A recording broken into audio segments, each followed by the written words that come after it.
তোমরা যারা পশ্চিমবঙ্গ রাজ্য সরকারে যে বিভিন্ন কম্পারেটিভ এক্সাম হয়, যাতে আপ টু ক্লাস 10 পর্যন্ত অঙ্ক থাকে, যাদের অঙ্কের ভিত একটু দুর্বল, তারা আমার সাথে যুক্ত থাকতে পারো। আমি তোমাদের প্রত্যেকটি অঙ্কের যে শর্ট প্রসেস হয় এবং অঙ্কটির শর্ট প্রসেস কিভাবে এসেছে সেটি দেখাবো, এবং সাথে এই চ্যানেলে তুমি জেনারেল নলেজ এবং যে রিজনিং আছে তাও তুমি পাবে। তাহলে দেখো, এই অঙ্কটি আছে, আমরা কি বলেছে, 12টি আপেল 60 টাকায় বিক্রি করলে 5% ক্ষতি হয়, 108 টাকায় কটি আপেল বিক্রি করলে 8% লাভ হবে। এই চারটে অপশানের ভিতরে কোনটি হবে বার করব। তাহলে প্রথমে আমরা এই অঙ্কের জেনারেল প্রসেস কি করে সলিউশন হয় সেটি দেখব, তারপরে এর উপরে শর্ট প্রসেসের জন্য যে বীজগাণিতিক সূত্র আছে সেটি ডেভেলপ করব। তুমি সূত্রগুলো মুখস্থ করে রেখে দেবে, মানে মনে রেখে দেবে, তাহলে তোমার এটি এক লাইনে হয়ে যাবে। তাহলে অ্যাট ফার্স্ট কি বলছে, প্রথম কেস, এই অংশটুকু লক্ষ্য করো যে 5% ক্ষতি। তাহলে কি বলছে, 12টি আপেল 60 টাকায় বিক্রি করে 5% ক্ষতি হয়। ঠিক আছে, তাহলে এই লাল অংশটুকুর জন্য আমি কি পাচ্ছি, যে 60 টাকায় বিক্রি, 12টি আপেল 60 টাকায় বিক্রি করলে 5% ক্ষতি হয়। তাহলে লাভ বা ক্ষতি কিসের উপরে হয়? ক্রয় মূল্যের উপরে। তাহলে 12টি আপেল কিনতে আমার কিছু পয়সা লেগেছে, তাহলে আমি ধরে নিলাম যে এই 12টি আপেল কিনতে আমার X টাকা লেগেছে। ওকে, তাহলে এখন 5% ক্ষতিতে 12টি আপেলের বিক্রয় মূল্য আগে বার করে নেব। এই 60 ভুলে যাও। তাহলে 5% ক্ষতিতে 12টি আপেলের বিক্রয় মূল্য কত হবে, যে ক্রয় মূল্য মাইনাস ক্রয় মূল্য এর কত পার্সেন্ট ক্ষতিতে বিক্রি করছি, 5/100, এটি কাটাকুটি হচ্ছে, তাহলে পাচ্ছি আমি 20। তাহলে এখানে কত হলো, x ডিভাইড 20। তাহলে এর নিচে কিছু নেই, মানে 1 আছে, তাহলে 20 আর 1-এর লসাগু 20, তার মানে এটি আমার 20x minus simple x equal to 19x by কত বেরোলো, 20 টাকা। এই 19x বাই 20 টাকা কি, যে 5% ক্ষতিতে আমার 12টি আপেলের বিক্রয় মূল্য। এটি আমার হিসেব। বইয়েতে এই হিসেবটা কত বলছে, বইয়েতে এই হিসেবটা আমাকে বলে দিয়েছে যে, বইতে এই হিসেবটা আমাকে বলে দিয়েছে কত, 60 টাকা। ওকে, তাহলে এটা তোমার 60 টাকা বেরোলো। তাহলে এখান থেকে সিম্পল যদি এক্সটি বার করি, তাহলে আমার বেরোচ্ছে 19x, 20 দিয়ে বোথ সাইডে যদি আমি গুণ করি, তাহলে 60 ইন্টু 20। আবার উভয় পক্ষকে যদি আমি 19 দিয়ে ভাগ করি, তাহলে simple x equal to 60 into 20 divide 19 টাকা, এটি বেরোলো। এই এক্সট্রা কি, এই এক্সটি হচ্ছে তোমার 12টি আপেলের ক্রয় মূল্য আমরা ধরেছিলাম। তাহলে 12টি আপেলের দাম যদি এই টাকা হয়, তাহলে একটির দাম কত হবে, একে 12 দিয়ে সিম্পল ভাগ।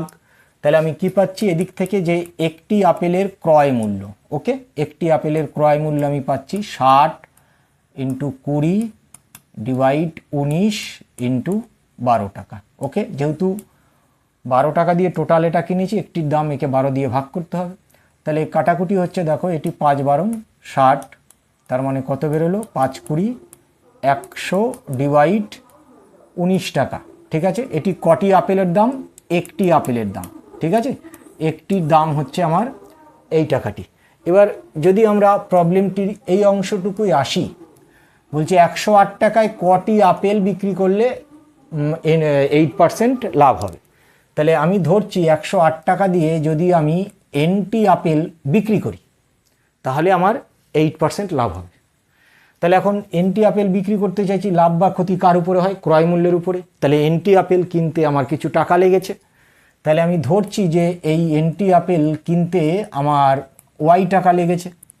তাহলে এখন লাভে বিক্রি করছি, তাই তো। তাহলে 8% লাভে nটি আপেলের বিক্রয় মূল্য কি হবে, ক্রয় মূল্য প্লাস ক্রয় মূল্যের উপর লাভ। লাভ কত রাখছি, 8%, তাহলে 8 ডিভাইড 100, এটি তোমার 4 দুগুণে 8, এটি 5-5 25, তার মানে এটি y, আর উপরটা হচ্ছে 2y ডিভাইড 25, তার মানে এটি আমাদের 25, তাহলে 25y প্লাস 2y, তার মানে কত বেরোলো, এটি 27y ডিভাইড কত তোমার 25 টাকা। ওকে, এটি আমার হিসেব। বইয়েতে এই হিসেবটা কত বলেছে প্রশ্নে, 104 টাকা, এই 108 টাকা। তাহলে এটি বেরোলো আমার কত, nটি আপেলের 8% লাভে বিক্রয় মূল্য। আমাকে কত কত টাকায় বিক্রি করেছি 108 টাকায়। তাহলে এই দুটো ডেফিনেট আমরা কি করব, ইকুয়াল করে দেবো। তাহলে এটি তোমার হচ্ছে গিয়ে 108। তাহলে এখান থেকে আমি কি পাচ্ছি, যদি 25 দিয়ে উভয় দিকে গুণ করি তাহলে 27y ইকুয়াল টু 108 ইন্টু 25। তাহলে y ইকুয়াল টু আমার হচ্ছে গিয়ে 108 ইন্টু 25 আপন 27। এই ওয়াইটা কি, এই ওয়াইটা হচ্ছে আমার এনটি আপেলের ক্রয় মূল্য, ঠিক আছে, এটি বেরিয়েছে। তাহলে একটি আপেলের ক্রয় মূল্য কত হবে, একে এন দিয়ে ভাগ করব। সিম্পল হিসেব, যদি 10টির দাম এটি হয় তাহলে একটির দাম এই গোটা লাভকে গোটা টাকাটাকে 10 দিয়ে আমরা ভাগ করব। তাহলে এখানে আমি কি পাচ্ছি, যে এখানটায় পাচ্ছি একটি আপেলের ক্রয় মূল্য হচ্ছে আমাদের এটা 108 ইন্টু 25 ডিভাইড 27 ইন্টু এন, যেহেতু এনটির দাম এটি, তাহলে একটির দাম একে এন দিয়ে ভাগ করব। তাহলে এখানটা একটু কাটাকুটি করে নাও। তাহলে এটাকে যদি আমি 3 দিয়ে কাটি তাহলে 3 তিরিক্ষে 9, 3 6 18, আর এটা 3 দিয়ে কাটলে 3 9 27, এটি হচ্ছে আমাদের 4 9 36। তার মানে কত বেরিয়েছে এখানটায় আমার বেরিয়েছে 4 25 100, আর নিচে শুধু এন টাকা আছে। ওকে, নিচে আমার এটি আছে। তাহলে এদিকটার কেসে একটি আপেলের দাম কত ছিল, এটি ক্রয় মূল্য, আর এখানে একটি আপেলের ক্রয় মূল্য 100/n। তাহলে যেহেতু আপেলগুলো আইডেন্টিক্যাল, তাহলে একটি আপেলের ক্রয় মূল্য ইউনিক হবে। তাহলে আমরা বলতে পারি যে আমাদের এই 100 ডিভাইড 19 ইকুয়াল টু এটি 100 ডিভাইড 10। তাহলে এই 100 100 কেটে গেল, তার মানে আমি কত পাচ্ছি, যে n ইকুয়াল টু আমার 19টি। তাহলে 19টি আপেলের ক্রয় মূল্য বেরোবে। এই 19টি আপেল 108 টাকায় বিক্রি করলে 8% আমার লাভ হবে, ঠিক আছে। তাহলে এটাকে যদি আমরা শর্ট প্রসেসে যাই তাহলে কি হবে অঙ্কটি, তাহলে এটা দেখো যে এটি হচ্ছে আমাদের জেনারেল ফর্মুলা, এখান থেকে পাবো। তাহলে কি বলছে, এটি বস্তু পি টাকায় বিক্রি করলে যদি x% ক্ষতি হয়, তাহলে এনটি বস্তু কিউ টাকায় বিক্রি করলে যদি y% লাভ হয়, তবে এন ইকুয়াল টু কত হবে, এন অজানা বস্তু কিউ টাকায় বিক্রি করেছি, তাহলে ইকুয়াল টু যেটি জানা, অর্থাৎ এটি নোন তোমার এ ইনটু এটি আমাদের এনটি বস্তুর ক্রয় মূল্য কিউ, এটি বস্তুর বিক্রয় মূল্য হচ্ছে আমাদের পি টাকা। ওকে, আচ্ছা, পিটি বস্তু লাভ করে x% ক্ষতি হয়েছে, তাহলে যেখানটায় এটি চলে আসবে x মাইনাস 100, আর ডিভাইড এটি 100, এটি লাভ করছি আমরা y, এটি আমাদের এনের ভ্যালু আসবে, এবং এইটি আমরা এখন প্রুফ করব। দেখো ঠিক যেভাবে ওখানে অঙ্কটি করেছি সেই একই রকম করে প্রুফ আসবে, দিয়ে 4টে রেজাল্ট আছে, আমি এক এক করে বলবো। তাহলে এখন এটি বস্তু পি টাকায় বিক্রি করলে x% ক্ষতি হয়। ওকে, তাহলে এটি বস্তু পি টাকায় বিক্রি করছি, x% ক্ষতি হচ্ছে, তাহলে এটি বস্তুর একটি ক্রয় মূল্য আছে, তাহলে এটি বস্তুর ক্রয় মূল্য আমি z টাকা ধরে নিলাম। তাহলে এখন লাভ বা ক্ষতি সবসময় আমরা ক্রয় মূল্যের উপর হিসেব করি। তাহলে x% ক্ষতিতে এটি বস্তুর বিক্রয় মূল্য কত হবে, ক্রয় মূল্য মাইনাস ক্রয় মূল্য এর কত x%। ওকে, তাহলে x/100। তাহলে আমি এখান থেকে জেডটা কমন নিয়ে নিতে পারি, তাহলে কমন নিলে এটি হচ্ছে x ডিভাইড 100, তাহলে ইকুয়াল টু জেড 100, এখানটায় হচ্ছে আমাদের 100 মাইনাস কত x টাকা। এটি কি বেরোলো, যে x% ক্ষতিতে এটি বস্তুর বিক্রয় মূল্য বেরিয়েছে এটা। ওকে, আমাকে এটি বস্তু কত টাকায় বিক্রি করেছি বলে দিয়েছে পি টাকায়, তাহলে এটা কিছুই না, এটাই আমার পি টাকা। তাহলে এখান থেকে জেড ইজিক্যাল টু আমি কত পাচ্ছি, জেড ইকুয়াল টু তুমি পাচ্ছ যে 100p ডিভাইড 100 মাইনাস x টাকা। এই জেডটা কি, জেডটা হচ্ছে আমার এটি বস্তুর কি ক্রয় মূল্য। তাহলে একটি বস্তুর ক্রয় মূল্য কত হবে, একটি বস্তুর ক্রয় মূল্য একে আমি এই রাশিটাকে আমি এ দিয়ে ভাগ করে দেব। তাহলে এখান থেকে আমি এই অংশটুকুর জন্য আমি কি পেলাম, যে আমার একটি বস্তুর ক্রয় মূল্য কত হচ্ছে, যে 100p ডিভাইড এ ইন্টু 100 মাইনাস এক্স টাকা। ওকে, এটি লাভের পরিবর্তে, এটি ক্ষতির পরিবর্তে যদি লাভ হতো তাহলে চিহ্নটা শুধু প্লাস হতো। এবার এসো প্রশ্নের এই অংশটুকুতে, এখানে আমরা লাভ করতে চাইছি। কি বলছে যে এনটি বস্তু কিউ টাকায় বিক্রি করছি, ওয়াই% লাভ হচ্ছে। আমাকে এনের ভ্যালু বার করতে হবে, এনটা অজানা। তাহলে এনটি বস্তু এর একটি ক্রয় মূল্য আছে, তা আমি এই ক্রয় মূল্য ডাব্লু ধরে নিচ্ছি। তাহলে এখন ওয়াই% লাভে আমি বিক্রি করতে চাইছি, তাহলে ওয়াই% লাভে এনটি বস্তুর বিক্রয় মূল্য কত হবে? ক্রয় মূল্য মানে ডাব্লু প্লাস ক্রয় মূল্য এর ওয়াই%, তার মানে ওয়াই ডিভাইড 100। তাহলে ওয়াই ডাব্লু কমন গেল, তাহলে এটি হচ্ছে আমাদের ওয়াই ডিভাইড 100। তাহলে ইকুয়াল টু এটি ডাব্লু, এটা 100 প্লাস ওয়াই, এটি কি বেরোলো? টাকা বেরোলো।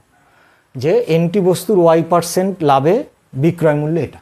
এই বিক্রয় মূল্যটা কত বলছে? যে কিউ টাকায় আমরা বিক্রি করেছি, তাহলে এটি কিছুই না, দিস ইজ আমার কিউ। তাহলে এখান থেকে আমি ডাব্লু ইকুয়াল টু কত পাচ্ছি? যে 100 কিউ ডিভাইড 100 প্লাস ওয়াই টাকা। এটি কত বস্তুর ক্রয় মূল্য? এনটি বস্তুর ক্রয় মূল্যে যে ডাব্লু ধরেছিলাম, তাহলে এনটি বস্তু কিনতে যদি এত টাকা লাগে, তাহলে আমার একটি বস্তুর ক্রয় মূল্য কত হবে? যে 100 কিউ ডিভাইড এনটি কিনেছে এই টাকায়, তাহলে একটি কিনবো প্লাস এই টাকা দিয়ে। ঠিক আছে, এখন বস্তুগুলো আইডেন্টিক্যাল। তাহলে এই পোর্শানে একটি বস্তুর ক্রয় মূল্য কত ছিল? এটা। আর এই কন্ডিশনে একটি বস্তুর ক্রয় মূল্য হচ্ছে 100 কিউ বাই এটি। তাহলে যেহেতু বস্তুগুলো আইডেন্টিক্যাল, তাহলে এখানে একটি বস্তুর ক্রয় মূল্য যা হবে, এখানেও একটি বস্তুর ক্রয় মূল্য তাই হবে। তাহলে আমরা কি পেলাম? যে আমাদের এই দুটো ইকুয়াল, এটি ইকুয়াল টু আমি পাচ্ছি যে 100 Q divide N 100 plus Y. এখানে এনটা কি? এখানে এনটা হচ্ছে তোমার আননোন, যেটি আমি বার করতে চাইছি, আর এটা আমার এখানে নোন বস্তু। ঠিক আছে, তাহলে এনের ভ্যালুটা আমরা ক্যালকুলেট করব। তাহলে কি হচ্ছে দেখো, এই 100 কাটছে, তাহলে উপরে কত থাকছে? পি, নিচে থাকছে এ প্লাস এক্স, আর এখানে থাকছে তোমার কিউ, নিচে থাকছে N 100 plus Y. Both side গুণ করছি, এদিক ওদিক বজ্র গুণ করছি। তাহলে N into P 100 plus Y, এর সাথে এটি গুণ, তার মানে A into Q 100 minus X. তাহলে আমি কি পেলাম?